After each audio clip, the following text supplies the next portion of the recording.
Tell us a little about your experience. So I was really standoffish on doing this procedure because after doing some research, I didn't know which route to take. Coming into a Smile Now, everybody explained the procedures from the start to the finish. Everybody was there to support me and not mislead me. And it was one of the best decisions that I decided to do. So I'm extremely happy with you guys. How do you feel seeing your smile for the first time? It's been years since I was confident smiling. Well, all I can say is it's the best feeling in the world to be able to be confident, come up to somebody, have that initial, greet with a big old smile on your face and not trying to hide it.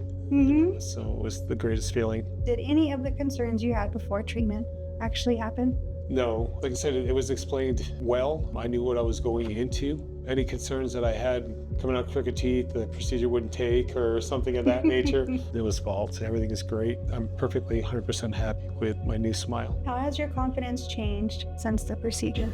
I went from a 0 to 100,000%. It's amazing when you can smile again and you're not self-conscious and people staring at your mouth and stuff of that nature. My teeth were really bad, so this is a great feeling. What would you say to someone thinking about getting this done? If you were thinking about it and you were on the fence, contact me. Contact anybody that's gone through this procedure. I don't know if anybody's going to have a bad experience. It's been the best thing I've done in my adult life.